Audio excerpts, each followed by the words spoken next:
Amiro munonditendera ndida kukunamira kamaiki kangu kuti voice renyu rinyatse kunamira paziso pa hembe penya kundinamira pa hembe tobva tachinyatsa kupinda munyaya yedu zvizere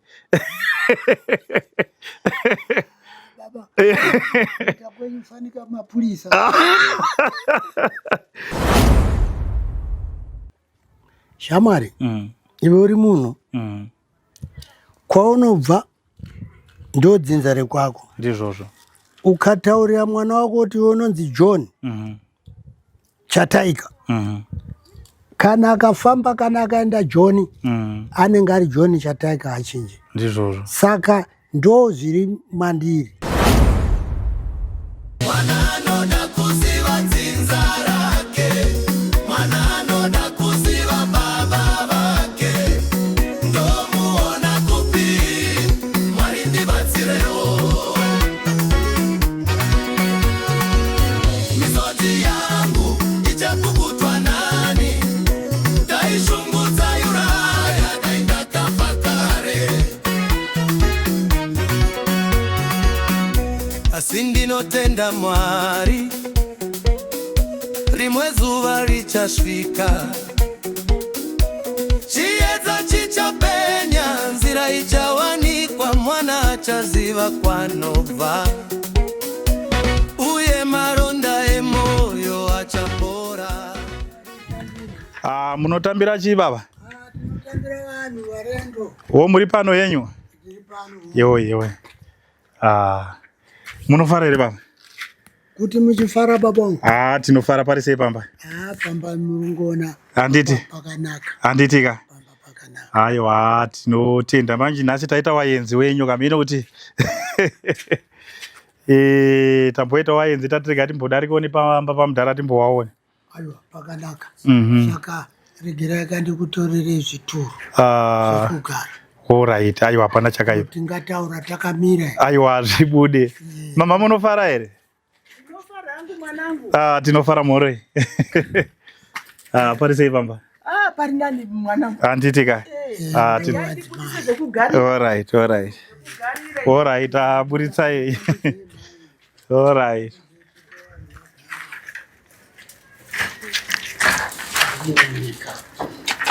Tambudisa magani. alright buritsai matatu timboona kuti munoti wakawanda aiwa mukangogara inyu neni chete wamwe ana dambudziko zvaubaona wenawo saka ndokogara inini nemi baba tiri 2 ipapa alright hapana kuipa ya pachiume hapana kuipa handitika alright saka baba ndoda kuti ndiiteka sorry alright garai henyu garai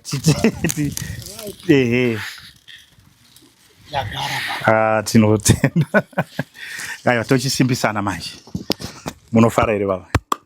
ndinofara kana muchifara baba aiwa ndinosimba kwakadini kwamabva kwatabva kwakanaka aiwa tinotenda pari seiwo pamba penyu? aiwa pamba murungu paona haya pamba pakanaka handitika pamba pakanaka aiwa tinotenda baba so isisu tiri weTichkach Media Tichkach Media ndo waenzi wakutsika inhasi weTichkach Media saka munenge muchiita nezve alright saka zvandoda kuti muite babaka hani maona timu rangu randinaro ine hatina zvedu dambudziko pane zvatatofambira kuti tinzwisise amiro munonditendera ndida kukunamira kamaiki kangu kuti voice renyu rinyatse kundinamira paziso pa hembe penya kundinamira pa hembe tobva tachinyatsa kupinda munyaya yedu zvizere baba takwenyufanika mapurisa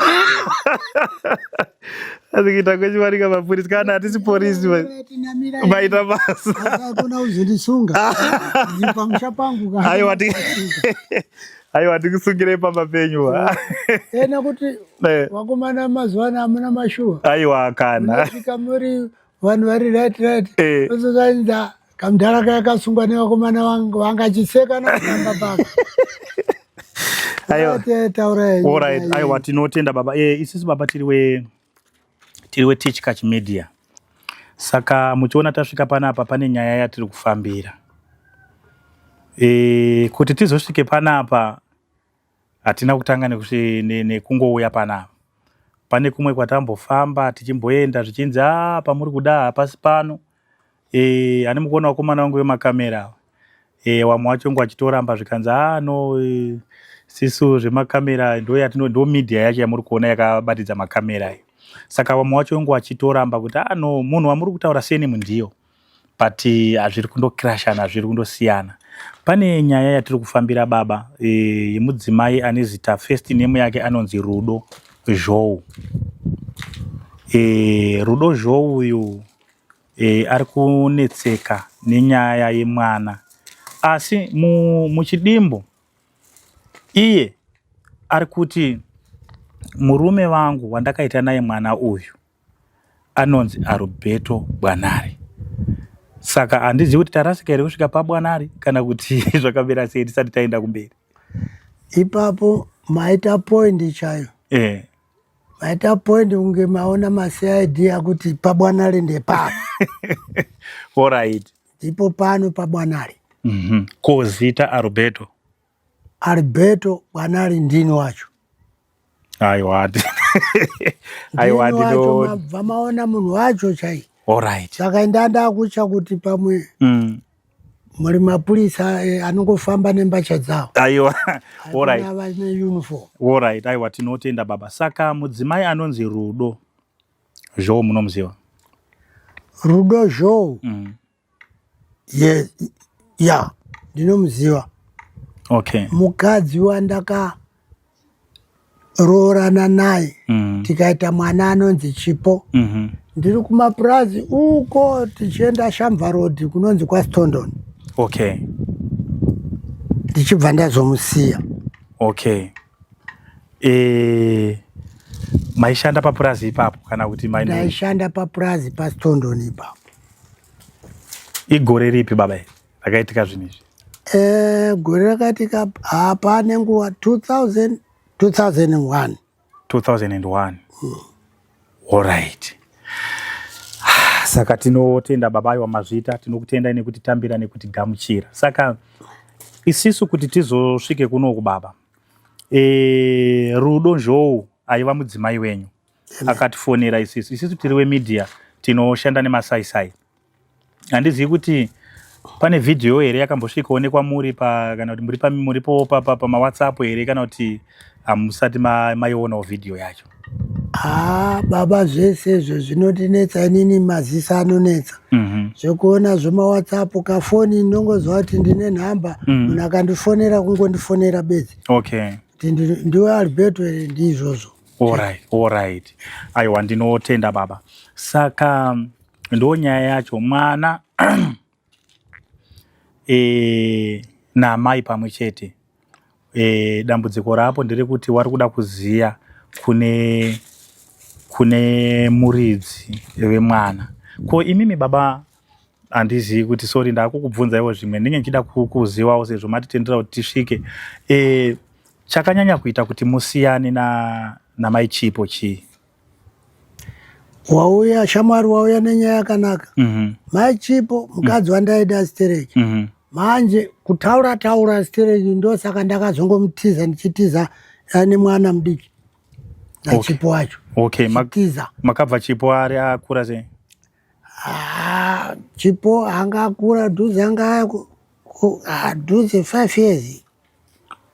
5 years kana kuti 4. Iwo amai wachitaura wataura kuti gore ne something. Saka anenge ari right nekuti iye ndiye anoziva nekuti ndiye anotakura nhumbu. Okay. Alright. Saka chii chakaita kuti mutize kutaurisa ikoko? Kutaurisa shamwari mukadzi ane chiki zvine ndakaona kuti manje ndikati nditeedzere tipikisane ndinozoita ngozi ndamurova ndandi munhu wamurume nepawa kupinda iye. Saka ndakamutiza. Alright. Chisiyai nemwana kudaro. Mai Chipo engari munhu akaita sei chakazoita imimi kuti munyanye kufuratira zvekuti hamuchazomborangarirawo kuti kune mwana kana kuti kuzombotsvagawo kuti mwana ari kupi kusvika pari nhasi?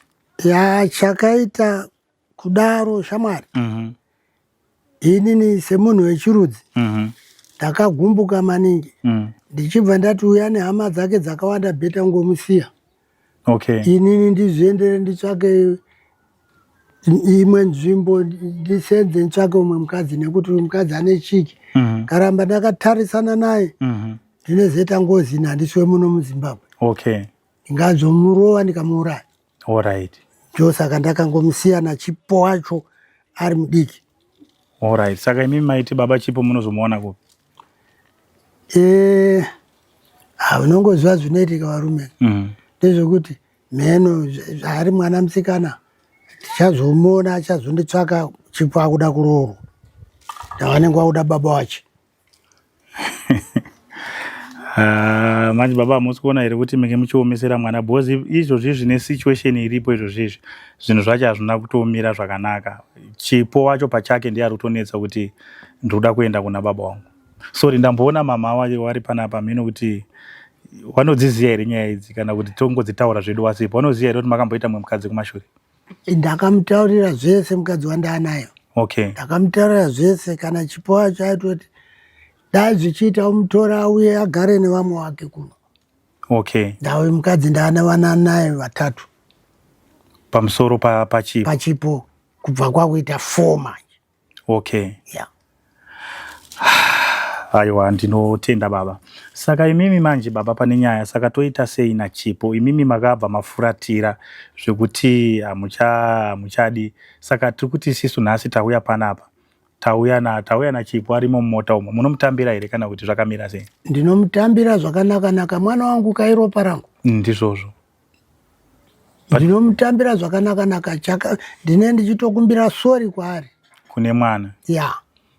Asi muchidimbo baba pane imwe nyaya yaimbotaurwa naChipo, handizozivi zvangu kuti ichokwadi here kana kuti aingotaurawo hake kwekugumbuka kana kuti pane zvaiitika. Taurai baba. Imimi pamakagara namai Chipo, wenga wari munhu aimboitawo here zvokuti gumbo mumba gumbo panze kana zvekuenda patouchline wachienda kubhawa wachindopimbwa? Izvozvo ndo zvakandinetsa Stereki. Noti ndaiti imi nhasi murungu isitondoni atsiye timboenda kundosenzera kune rimwe purazi kubva pasitondoni. Pamwe ndichadzoka mangwana kana takunda tinogona kudzoka nhasi asi nguva inenge yapera. Asi chokwadi mangwana. Saka iye ndo paaibva asarawo obva asununguka waenda kubhawa. Waitoenda kubhawa? Shamwari dzangu ndo dzaizonditaura kuti iwe mukadzi wako mai Chipo yatamuona kubhawa. Mamona kubhawa zvikanzi anga ana Zuze. Munongoziva nemapurazi tinozivana zivana. Ndizvozvo. Kanzi anga achimwawa waina Zuze. Kati alright. Kundomubvunza mai Chipo chiki. Zvineni zvachiki ndikati zvachiki handizvigoni. Ndobva ndanyarara. Saka ndakazomusiya nekushatirwa nekugumbuka. Saka pamba chainyanya kunetsa chii baba? Chainyanya kukunetsa ipamba manzwa kuti mimi wari kumboita pamwe mukaenda kubasa wari kuenda kubhawa, waikurowa here? Waiita sei? Bhozi ndikatarisa zera renyu namai Chipo. Mai Chipo wakada kuita wechidiki mbichana? Zera ipapo muri kutaura ndakaona kuti ndakura kwauri saka uri kundiitira izvi. Zvine nini ndiri munhu anobva kure. Ini handidi zvengozi. Nekuti ndakauya muno muZimbabwe ndine hanzvadzi yangu ichibva yafa. Saka ndasara ndega. Saka inini ndikati ndoda kuti kana ndaona zvanyanya kuoma nodzokera kwedu netsoka kwandakabva kumusha. Ndandikasvika maMutare bedzi ndasvika kumusha. Saka imimi pamakazotsvaga mumwe mudzimai namai Chipo waiziwana here kana kuti makazotanga kutsvaga mumwe mudzimai mai Chipo watoenda? Ndakazotsvaga mumwe mudzimai mai Chipo ndasiyana naye. Ko imimi minge musingaitewo here zvekunetsana kwamaiita namai Chipo, imimi maimboendawo here kubhawa muchimbodai kana kuti maiitawo gumbo panze here panyaya dzevasikana zvinenge zvakamira sebhozi? Nguva yacho minge muchiri kunzwa shamwari uri munhu wemurume izvo zvinowanika pachikomana. Pachikomana zvinowanika zvinowanika pachikomana, unenge uchingotamba asi uchiita zvinotaurwa nevamuno kuti tamba wakachenjera. Ndo zvandaita. Ndinondotamba iwe ndiwani anonzi Marweni, but Marweni ndakufarira. Ndakufarira? Shuwa unondichengeta? Nditi ndichakuchengeta. Ndoda kuona kwaunogara. Unenge haungatauri straight. Imi munozondirovesa nevadzimai venyu. Ndoti handina mukadzi ini, saka ndakufarira. Imi muinawo mai Chipo kumwe? Yes. Saka handizo here dzimwe nyaya dzamaisimudzana namai Chipo idzodzo, bhozi mukadzi adika murume anoura? Shamwari ipapo hausi kunyepa, asi ungoti chete mai Chipo chandakazoshinga kuti ndimusiye mukadzi uyu too cheek pamuromo. Zvino ndakaona kuti no, ndakauya muno muZimbabwe ndine hanzvadzi yangu zvikazonzi afa nokuti aigarawo kumapurazi uko, aigarawo nezvikombakomba zvavo ikoko. Saka ndobva ndaona ngati vanhukadza uyu achandiurayisa achiri mudiki, bheta ndimusiye. Inini ndichazoona kuti ndizoona ndidzoke ndizotora Chipo mwana wangu. Saka ndo pandasvika apa kuti ndione kutora Chipo aone kugara nehanzvadzi dzake nemunin'ina wacho. Alright. Saka imimi baba, because kubva patakatanga kufambira panyaya yaChipo kusvika pari nhasi tichiudzwa nevanhu tichidirectwa tichimbosvika kumwe kusiko kusvika tasvika panapa nhasi, kunetsa kuri kuita Chipo pangava paine chiwanhu here chamakaita chekumusha kwenyu kana kuti zvakamira sei? Because vamwe vari kutaura kuti Chipo pamwe zvichida zvaari kuita, baba wacho pane zvavari kuita zviri kubudawo futi mumacomment section izvozvo. Shamwari, iwe uri munhu kwaunobva ndodzinza rekwako. Ndizvozvo. Ukataurira mwana wako kuti unonzi John Chataika, kana akafamba kana akaenda John anenge ari John Chataika achinje. Ndizvozvo. Saka ndo zviri mandiri.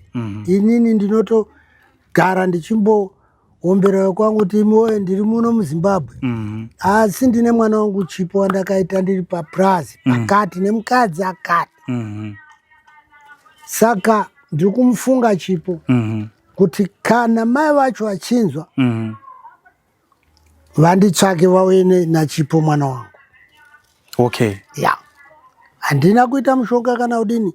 Rudzi rwako rweropa rako runouya kwauri. Kana ukaenda Joburg ndozonzwa mwana achitaura kuti baba wangu ndewe kuZimbabwe. Ndai ropa rako rekuZimbabwe kuno. Ndo zviri pana Chipo mwana wangu. Ndinotenda baba iwo muri kutsanangura zvakanaka. Saka kana ndiri kukanganisa kutaura kuti apa baba muri kukanganisa. Aiwa, ndisi kumboti muri kukanganisa, muri kunyatsa kutsanangura chaizvo chaizvo. Aiwa, ndinotenda baba. Saka mama amene kuti wanobvuma here kuti wambouye timbokurukurawo nawo zvishoma tiri pamwe chete? Vapi vandanawo? Aiwa, mainawo iwawa kuti vanofana kuti wauye. Mai John, uyai kuno.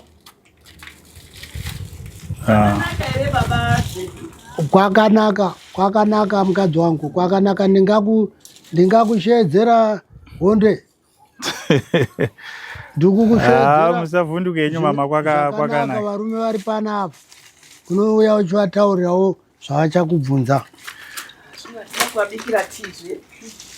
Saka mama, ndoda kuti muswedera apa, ndoda kuti wakomana wangu wanyatse kuona. Igarai henyu pasi panhigirini penyu ipapa, parukukwe penyu ipapa apo, muri padhuze tichikurukura zvedu tichitofamba. Swederai henyu kuno. Sorry, yeti yadona. Sorry. Alright. Man. Alright. Alright.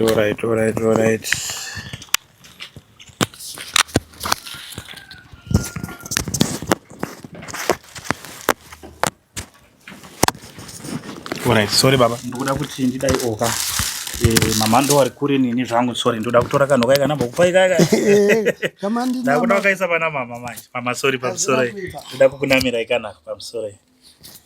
Ndoda kuti ndinyatse kukunzwai pamuri kudini.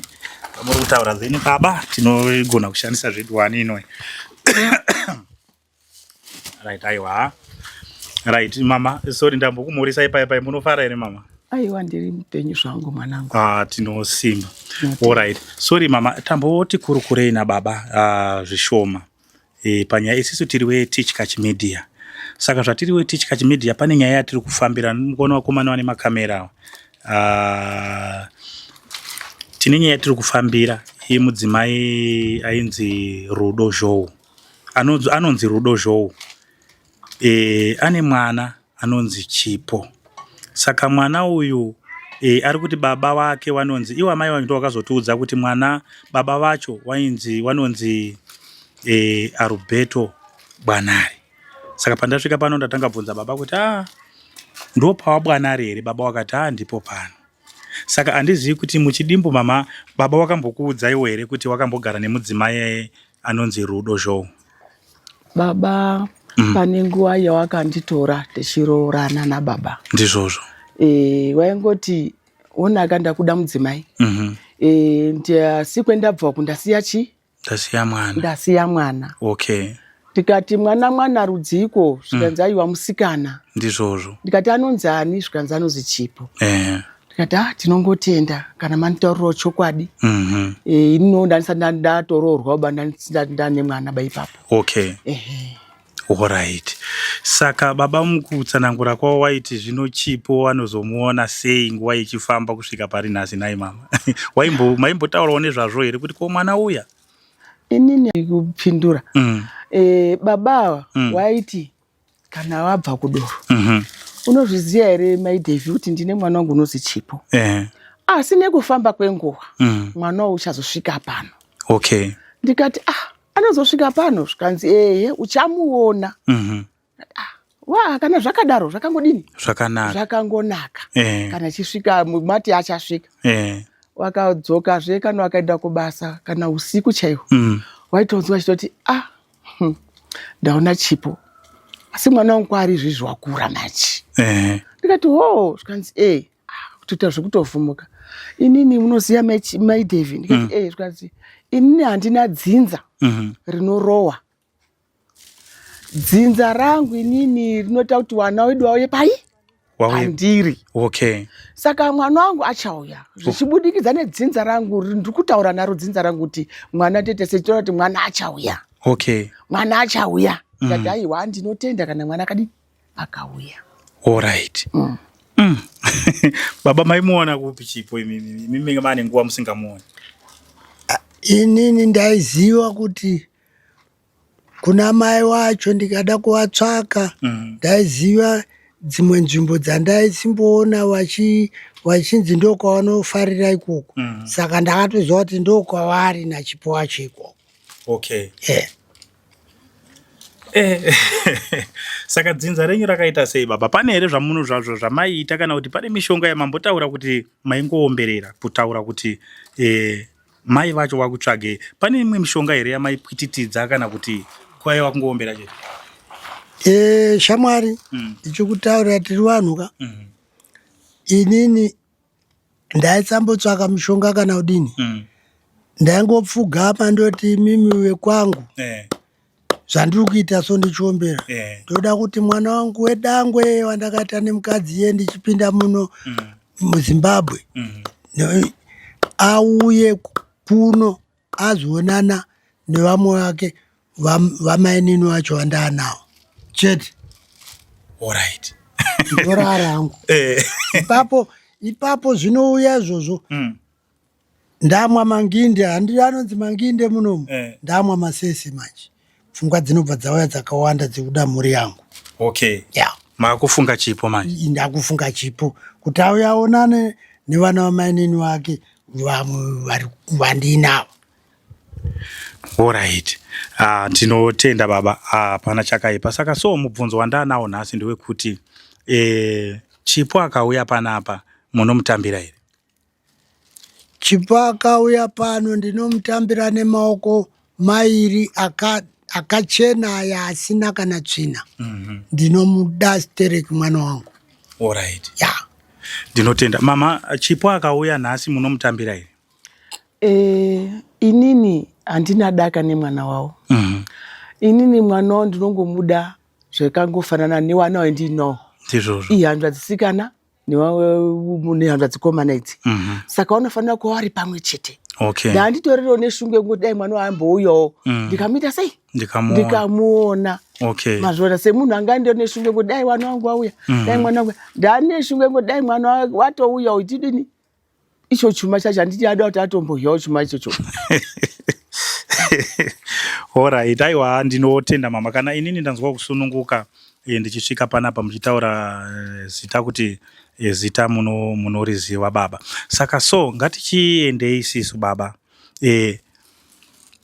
Alberto Bwanare mati kumusha kwenye kuMozambique? Alberto Bwanare ndinobva kuMozambique.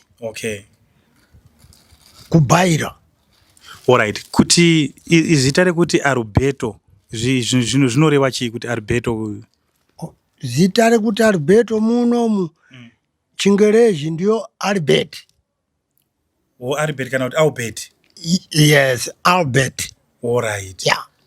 Alright, Bwanare ndo ya surname yake. Bwanare ndo surname yangu yekumusha kwedu. Yeah. Aiwa ndinotenda baba. Aiwa maita basa.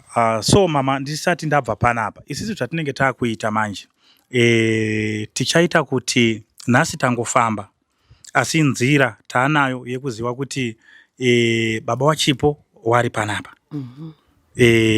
Ndo pamusha pani paChipo. Saka zvatichaita isisu tichadzokera tondoudza mai Chipo kuti mukufamba kwetenge taita kuya baba tadini tavaona. Saka tichadzoka futi ipo pano apa tichadzoka naChipo namai wacho. Saka penenge ndoda kubvunza baba ndepekuti sezvo Chipo enge asipo handizivi kuchiwanhu kwenyu munozvifambisa sei, munomutambira sei achisvika mumusha mwana? Izvi hazvinetse. Mwana akanga auya pamusha pano ava mainini wake ndovataura kuti iwe ndiye mwana wandataurira Chipo auya. Saka ngachionana nevamwe. Ndochipfugama ndoti wekwaBwanare Chipo uya wandakaita nemwana wekwazhou auya pano pamusha kuti aonane nevamwe wake. Ndapedza. Handina zvakawanda zvandinotaura. Yeah. Saka Chipo inenge yasarudzo yake yekusara kuno here kana kuti shungu dzenyu imimi pamaiomberera maida kuti Chipo ango aziwe pana baba wake munenge makusara naye here kana kuti anenge achidzokera akachigara namai wake achiziva kuti baba wake waripi? Ipapo mwanangu ndokupindura kuti Chipo uyu echinge asvitswa panapa namai wake ndizvozvo tinofanira kumbosara nemwana. Tasara nemwana isusu pachiwanhu pedu tinofamba kuti tidini tiziwe gwara. Taziya gwara pachazobikwa maheu ekuti tinodaidza wamwe wanhu. Wanhu aya wauya twapadorera chiti tiri kupemberera Chipo auya mumusha. Ndozvetinogona kuita. Izvozvo seni mai wacho ndinotoita endikumufarira kuti dai asvika aiwa kahwani chaiko. Ndizvo baba zvekutaurwa namama. Zvakanaka apa hapana kana chimwe chandinoshora kumukadzi wangu. Ndanyatsokunzwa kufara zvekuti aita zvandange ndichifunga chaizvo. Zvekuti dai kwange kuri kuruzevha ndine danga remombe ndaitopinda mudanga ndichitora mombe kubayira Chipo. Kuti ngatichidyai wanhu tichifarira mwana wangu mukuru auya pamusha. Anditi pane mbudzi here dziri apa paseri pedanga? Andi pane mbudzidzo totora mbudzidzo totora. Handiri kunzwa mai wacho wadiki. Tinototora mbudzi 2 vanhu vadye vachifara tichifarira chipo dangwe rangu. Alright. Saka pane zvese zviri kuitika kuna Chipo uku, pane zvimwe zvinhu zviri kuitika baba zvamusiri kunzwisisa imi kana zvamusiri kuziya zviri kuzikanwa nesu isizvi. Chipo haana kudzikama because ari kuita kunge munhu akabudirwa. Saka handizivi kuti pamuchaita process kana kuti pamuchamuona anonyatsa kudzikama kuita munhu chaichaye here. Shamwari. Ipapa pandichikutaurira akasvika pano kuti gidhi tsoka yake kusvika pano. Ndikaita zvandakutaurira mainini wacho ari kufara nazvoka. Tese takabatana tiri 2. Imhuri yedu achionana nehanzva dzake nemunin'ina 3 yavo vamaya voita 4. Tese kuti mhuri yedu pano tiri vangani tiri 6 pamusha pano. Baba namai nevana vavo 4. Alright. Chete. Zvese zvatopera akangotsika mumusha muno chete. Zvekubudirwa kwari kuita nekuita sei pasisina zvese zvinobva zvaita muchechetere. Alright. Aiwa ndinotenda baba. So ndisati ndabva panapa baba, nyaya iyi iriko kune mhuri yeZimbabwe. Saka so mashoko amuri kuda kusiyira nhasi kune mhuri yeZimbabwe ndisati ndabva panapa ndeyekuti kudii pamusoro paChipo, pamusoro penyaya dzenge ichiitika iyi. Mungati kudii mimi, mashoko api amuri kuda kuti mutaure nhasi? Pamusoro emhuri yeZimbabwe, wanhu majaya nevakomana mukange maita mwana kana ndewe kukanganisika kana udini, usaregere ropa iroro richitsakatikira musango. Riunze pamusha nekuti iropa rako. Ukakanganisa unondotongwa kudenga neropa iroro. Pane ropa rako rawaka iri riri kushungurudzika iri risiri pane vamwe varo. Ndo mashoko andinosiyira kumhuri yeZimbabwe. Tinoziva kuti vakomana vane misikanzo. Taura kuvabereki, vabereki havambokurova kana kuita sei kuti ndine musikana asi musikana wacho ane pamiri pangu. Ngauye pamusha atambirwe. Kana kuti musikana achiti vabereki wacho achiti hatidiba, toda kuti ngavataure zvavanoda pashoma patinapo tiripire kukanganiswa kwakaita mwana wavo nemwana wedu. Chete ndo chiwanhu chatinoziva ichocho. Saka nhasi baba toti siso Chipo aroorwa anodya pfuma ndiani? Anodya pfuma ndini, baba wacho namai vacho. Kuimi manje menge musiri kumuchengeta kaimi Chipo kusvika akura izvozvi zvare? Ndange ndisiri kumuchengeta asika rudzi rwangu ndinotorawo padiki pazhinji ndoti ndimi makakudza mwana. Kana iye mukadzi ndiri kuona anenge anyatsodzikama pamwe anoti aorati $10 enda kudzorera murume idyawo. Ko mukadzi baba ko mukadzi akabva ati inini baba ndakatambura naChipo kusvika ndadai so hapana chamunodya pamwana uyu, munoita sei? Handigumbuke. Aiwa, nekuti anenge achitaura chokwadi chake. Handina kunge ndakadini ndakamutsigirawo kutambudzika kwaita naChipo. Chipo nhasi yamhandara. Aiwa, ngadye. Asi ndinoziva kuti anotondipawo kuti mwana wenyu akuda kuroorwa kundishuma. Ndongotambirawo mari yekushuma iyo. Ndoti onai mai ava vandinawo. Ndaona mai Chipo andipa mari hunzi Chipo akuroorwa asi hamuna kumuchengeta. Ava havagumbuke nazvo. Ndinotemba nekumutrasta uyu mukadzi haagumbuke nazvo. Alright, aiwa ndinotenda baba. Nai mama amugumbuke here mudzimai akati aimimi hamuna chamunodya kana tomboti Chipo akuroorwa ake kana zvikafamba zvakanaka? Mungatsamwe here kunzi baba hapana chawapiwa? Inini sekuona kwangu mwanangu, Chipo kana angosvika mumusha muno, Chipo maroorwa ake, kuroorwa kwake kese uchaitirwa muno mumusha. Asi sina kumwe kwaachaenda kodini? Koroorerwa. Saka aroorerwa muno mumusha. pane pfuma inonga yabviswa iyoyo iwo babawo wanopani maichipo baba ndo wanotochajazve ndizvozvo baba ndo wanotochaja wachaja kudaro woona kuti mari dzabviswa dzakamira zvakadini wotaurirana nemudzimai wavo wona mari yadini yabviswa iyi zvaakwaari mudzimai kuti oyi kana kutakura yese asi pamutemo anongopawo kabando kadiki diki kekuti mwana ndo zvaitika izvi hapana unombotsamwa nazvo atimbotsamwiba ndiri seni zvangu handimbotsamwi asi mimi mama maimbotadzawo here kumboudzawo baba kuti madii kumbomutsvagawo chipo wanhu arume anoshupa wanhu arume wanhu arume kumutaurira unoziva unofunga kuti ndandizvizii tinyarariroko hanzi ndiyewo babawo ichitaura kuti inini mukadzi uyu kumusiya kwendakaitawo waanga achingopinda-pinda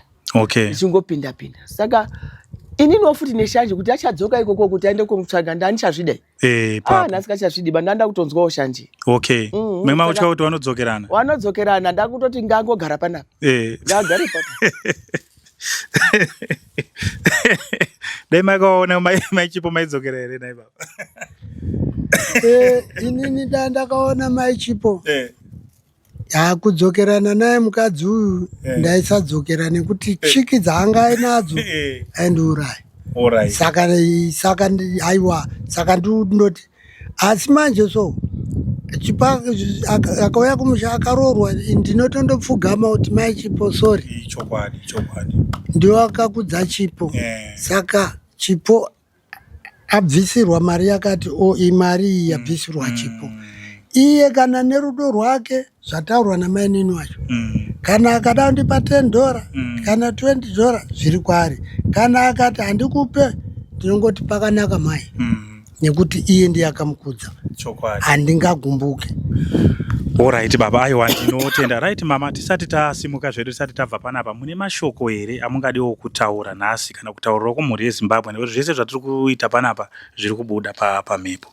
Mune mashoko here amungadi kutaurawo pamusoro penyaya yachipo. Nyaya yachipo munogona kuitora izi semauriro andaita, but haisi nyaya iri nyore nekuda kwezviri kuita chipo kuna mai vake. Saka handizivi kuti chipo ari kutoita kungefanika ari kuda kutorwisana namai vake. Nepamusoro pababa wake kuti ndiratidzei kunani? Kuna baba vangu. Saka mai vakatombosvika pakuti haini ndogona hangu kutama kuti ndibve pano. But hondo ina chipo haina kumira zvakanaka. Saka handiziviwo mashoko amungadiwo kusiyira kumhuri yeZimbabwe sezvo muri mainini wacho kuti mungadi kuti kudini asi ndisati ndasimuka zvangu. Inini mashoko eninosiyira mhuri yeZimbabwe. Chokwadi kune wana wari kusiyiwa navabereki wana baba. Ana mai echita sei? Ochitambura. Izvo zvinhu zvinorwadza. Inini ndoziya kuti dzinza rimwe narimwe rine maitiro aro. Ndizvozvo. Saka rine maitiro awo kudaro. Mwana umwe unotanga kutopenga chaiko. Umwe mwana unotanga kana kuramba chikoro. Umwe mwana unotanga kutukana mai, ana mbuya iwawo. Mimi musikazondiradza kuna baba vangu. Ndizvozvo. Kutosvika kana pambapo kutorowana chaizvo. Asi chendinongotenda ndechekuti mai chipo akazogona kuratidza baba achipo. Tinozviziva kuti zvinoitika zvakadai zvakanyanyisisa. Zvakatonyanya. Asi mhuri yeZimbabwe kana muine wana wasiri wenyu pamusha paumba pemugeri, ratidzai dzinza rake. Ichokwadi. Ratidzai kwaakabva. Iwewo mai taurirawo mwana wako kuti inini wakanga uri mwana wekwanhingi. Mwana asununguke ngokuti wamwe ari kutorohwa newana kuti ndiratidzei kune dzinza redu. Mamwe unotoshinga kutora kuti handizvizivi nditika. Uchitorohwa uchita seana mbuya achitopisirwa dzimba. Maramba kundiratidza kunani? Kune ichokwadi. Mwana wakungopengereka zvisina nebasa nekumwe iyo masombodhiya yawo ina mameno. Tuyi tunomwiwa tumbwa twese utu. Kana kakungomwira nharo kuti kana dai ndikafa hangu. Amwe anotozvisungirira. Kuti inini handina kuradzwa baba vangu handisiziva dzinza rangu nderekupi. Kuita kuzvihenga hangu mwana otozvihenga. Asina kusiya mhuri yeZimbabwe kuti taurirai wana kwemakati kuona nhumbu yacho, taurirai wana kuti uri murudzi rwakati, unoera zvakati, baba wako ndiye kwanhingi, zvakamira zvakati, zvimwe zvinomboita nani.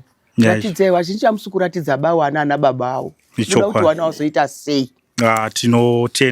Tinotenda mama, thank you very much maita basa. Saka so baba, nhasi tichibva panapa imimi muri kunzwawo sei kuti Chipo wamaigara muchitaura akuzouya mumusha menyu?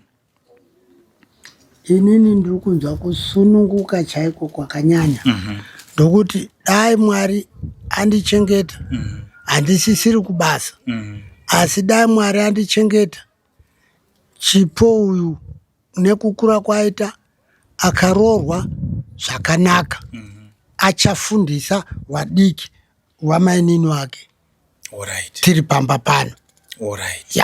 Achavafundisa vese. Aiwa, ndinotenda baba, thank you very much. Right, muri yeZimbabwe ndo nyaya yendinge ndinayo nhasi. Ndofunga ndambotaura paya ndikati regai timbofambe matakanzwa tichimbopinda-pindawo matakanzwa kuti zviri kufamba sei, chimboenda yapa tine vanhu vakawanda wengu vachiti director mamwe makozi tichifona kusvika tasvika panapa nhasi.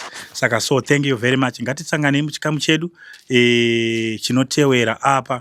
Takudzokera isi tangofamba tichingoudzwa nevanhu. Saka patichadzoka tichadzoka naamai Chipo, zvichida naChipo vacho tonzwa kuti zvakamira sei. So thank you very much. Tinokutendai nekuramba muchifollowa nyaya yedu yatikufamba nayo, nyaya yaChipo. So baba, ndinokutendai zvikuru nekutitambira. Mama, ndinokutendai nekuitawo hurukuro nesu panyaya yatinayo. Saka ndakundovaudza mai Chipo kuti pamba pandasvika baba wabvuma, hapana kana chambonetsa kuti tione baba waChipo.